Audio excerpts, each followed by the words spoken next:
Hello students, आज हम आपके क्लास 12th के मैथ का चैप्टर 3 स्टार्ट करने जा रहे हैं।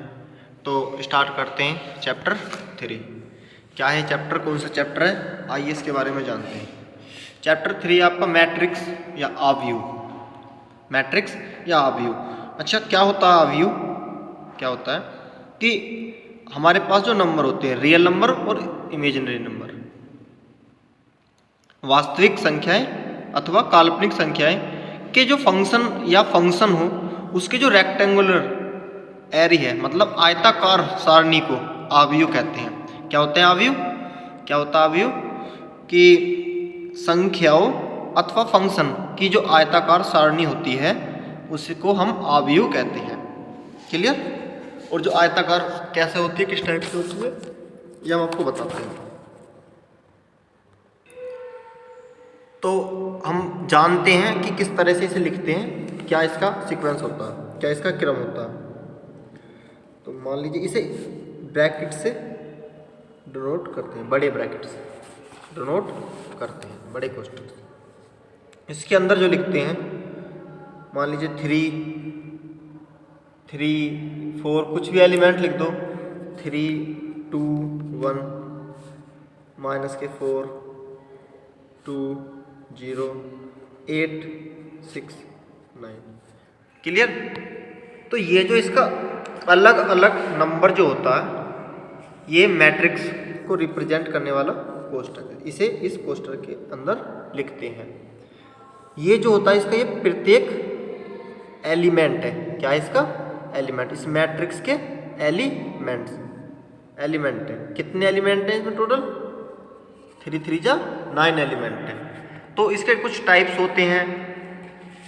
आव्यूह की कोटि या क्रम क्या होता है, ये सब जानेंगे हम। तो देखो, जो ये होती हैं, ये होती है R1। R मतलब रो, यानी रो मतलब पंक्ति। R1, R2, R3। तो कितनी रो है इसमें? 1, 2, 3। और ये जो होती हैं, ये C1, C2, C3। ये कितनी है? C मतलब कॉलम, स्तंभ। ये रो, ये कॉलम। 3 रो है इसमें और 3 ही कॉलम है।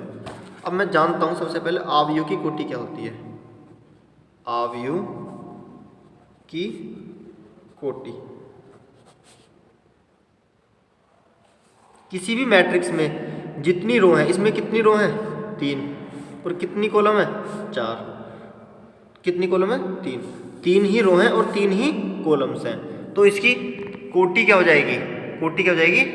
रो, जितनी रो है मल्टीप्लाई जितनी कॉलम है। तो इसकी कोटि हो जाएगी 3 गुना 3। ठीक है।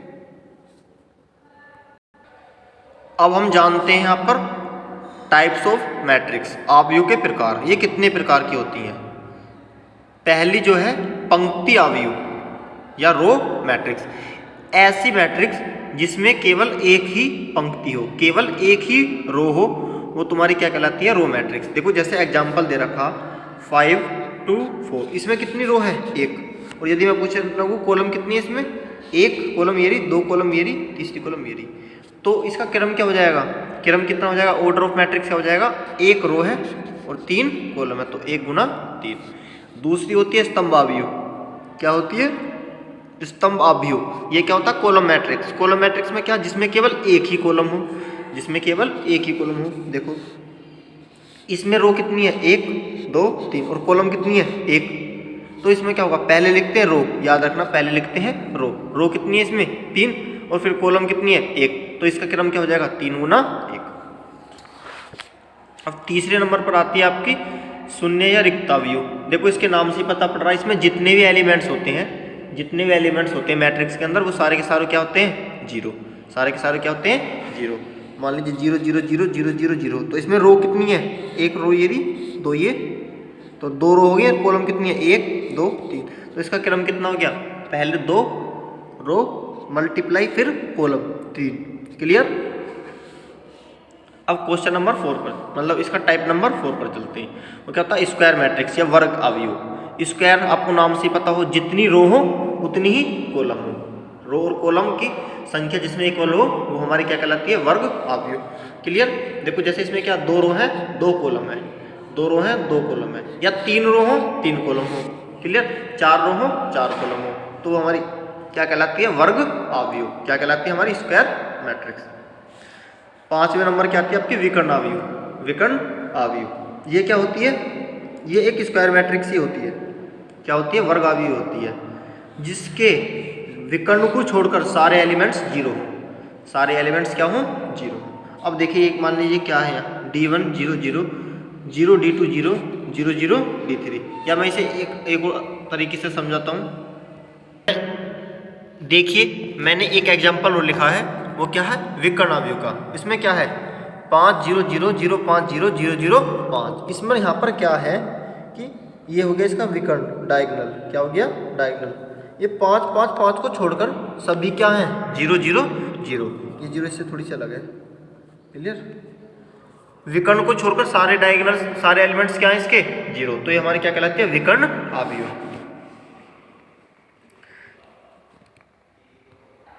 इसी में एक बात और जान लीजिए, क्या, मान लो इसके एलिमेंट्स चेंज भी हो सकते हैं, मतलब एक 5 है, एक 6 हो गया, एक 8 हो गया, तो विकर्ण अवयव वो कहलाती है हमारी। मतलब मैंने इसी में चेंज करके दिखा दिया, एक 5 है, एक 6 है और एक 8 है। मैंने इसी में चेंज करके दिखा दिया कि इसके एलिमेंट्स अलग अलग भी हो सकते हैं।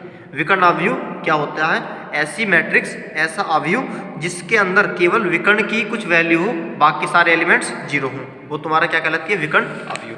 अब नेक्स्ट वन चलते हैं हम, अदिश अवयव। नेक्स्ट टाइप 6 क्या है, अदिश अवयव। इसमें क्या होता है कि विकर्ण अवयव जिसमें विकर्ण के सभी अवयव बराबर हों, जिसमें विकर्ण के सभी अवयव बराबर हों, जैसे 4 0 0 0 4 0 और 0 0 4। इसमें यहाँ पर क्या है कि विकर्ण क्या है, 4 4 4, तीनों एक जैसे हैं, विकर्ण बिल्कुल एक जैसे होने चाहिए। इसलिए मैंने वो चेंज करा ताकि आप ये ना सोचने लग जाएं, क्योंकि विकर्ण अवयव जो होती है वो हमारी क्या होती है, अदिश अवयव जो होती है वो हमारी होती है विकर्ण अवयव, और विकर्ण अवयव जो होती है हमारी वो होती है स्क्वायर अवयव, स्क्वायर मैट्रिक्स, वर्ग अवयव। तो ये हल्का सा डिफरेंट है, हल्का सा डिफरेंस है इनमें, ये क्लियर होना चाहिए। क्लियर। और टाइप इसका 7 क्या है, 7वां टाइप कि इकाई या तत्समक अवयव। क्लियर। इकाई मैट्रिक्स या यूनिट आइडेंटिटी मैट्रिक्स, यूनिट कह दो या आइडेंटिटी कह दो इसे, मैट्रिक्स। ये क्या होता है, मैं लिख के बता रहा हूँ आपको। कोई भी वर्ग मैट्रिक, वर्ग अवयव, स्क्वायर मैट्रिक्स, जैसे 1 0 0 0 1 0 0 0 1, जिसके डायगोनल्स केवल 1 1 1 हो, जिसके डायगोनल्स केवल 1 1 1 हो, वो तुम्हारी क्या कहलाती है, आइडेंटिटी मैट्रिक्स। आइडेंटिटी मैट्रिक्स या इकाई अवयव। ये इसके टाइप्स हैं, 7 टाइप्स हैं। मैं एक बार फिर रिवीजन करा देता हूँ। पहला होता है पंक्ति अवयव, दूसरा होता है स्तंभ अवयव, तीसरा होता है शून्य या रिक्त अवयव, चौथा होता है वर्ग अवयव, पांचवा होता है विकर्ण अवयव, छठा होता है अदिश अवयव और सातवां होता है इकाई अवयव, यूनिट मैट्रिक्स। क्लियर। ये सबसे पहले हमें टाइप्स जरूर पता होनी चाहिए, तभी तो हम जानेंगे कि कौन सी मैट्रिक्स किस तरह से सोल्व की जाती है। तो चलिए अब एक्सरसाइज पर चलते हैं और देखते हैं इसमें क्या क्वेश्चन है। पहला क्वेश्चन एक अवयव दे रखी है, इसके लिए हमें ज्ञात करना क्या अवयव की कोटि। मैंने बताया था पहले अवयव की कोटि क्या होता, जितनी रो हो मल्टीप्लाई उतनी कॉलम। तो इसमें कितनी रो है, 1 2 3 रो है, और कॉलम कितनी है, 1 2 3 4। तो इसके कितने हो गए, कोटि कितनी होगी इसकी, 3 गुना 4।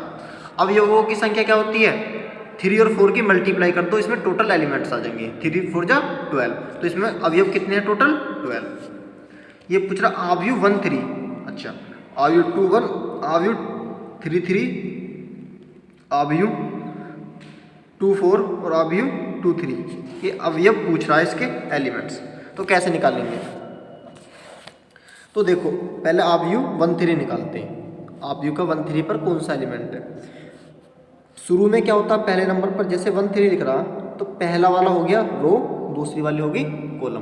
तो पहली रो और तीसरी कॉलम, पहली रो ये हो गई और तीसरी कॉलम ये होगी। इसमें जो जहाँ दोनों का इंटरसेक्ट पॉइंट होगा, क्लियर। देखो ये ऐसे गए पहली रो और ये क्या होगी तीसरी कॉलम, तो यहीं तो मिले दोनों, तो तो ये जो 19 इसका क्या होगा A3। अब मैं बात करता हूँ 2 1। ये पूछ रहा अवयव 2 1। अब 2 1 क्या है, पहले नंबर पर होता है रो, दूसरे नंबर पर कॉलम। दूसरी रो ये होगी और पहला कॉलम कहाँ इंटरसेक्ट करें, यहाँ 35 पर, तो ये हमारा क्या हो गया 2 1। अब मैं से आपसे पूछ लूँ 3 3 A3 3, तो तीसरी रो और तीसरा कॉलम, तो ये कितना हो जाएगा -5। इसी तरह से आपको ये निकालने हैं। तो आज हमने मैट्रिक्स जाना क्या होती है और मैट्रिक्स के टाइप्स जाने क्या होती है, और एक क्वेश्चन करा, आपको एग्जाम्पल करके देखने हैं, और बाकी के क्वेश्चन कल की क्लास में कंटिन्यू चलेंगे। Thank you class.